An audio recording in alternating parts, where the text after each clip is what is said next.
It's not what you think, Miss Venus. We're just catching up. You know, bonding. Join ka kaya? Funny.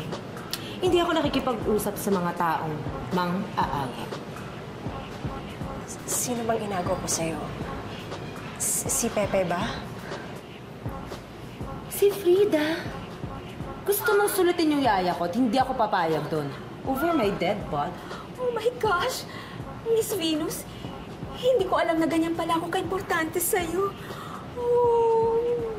Anyway, ikaw, namumuro ka na sa akin. Naalala mo yung ginawa ko sa'yo sa sinukuan? Gusto mo bang maulit yun? Venus, kalma lang. Bakit na ba lagi pinapasok yung buhay ko? Naiingit ka siguro sa akin. Nako, sorry, Doc, ha? Kalma ka lang. Bakit ba? Tong, pakitong-kitong.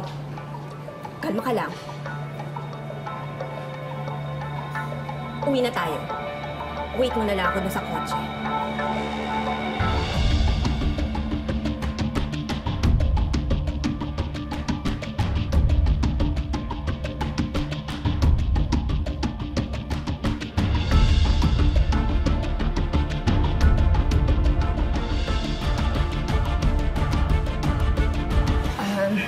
Doc, hindi na ako pwedeng magtagal. Frida, sandali lang. May mga kailangan pa ako tanungin sa'yo. Ang dami kong kailangan malaman. Ay, naku naman. Hindi man ngayon ang beauty ko. Pero, kailangan ako ng amo ko eh. May problema si Miss Venus. Kailangan ko siya asikasuhin. Mas delikado ang sitwasyon niya. Huwag kang mag-alala, Doc. Alam kong kaya mong labanan yan. Basta, mag-isip ka lang mabuti kung ano yung totoo mong nararamdaman.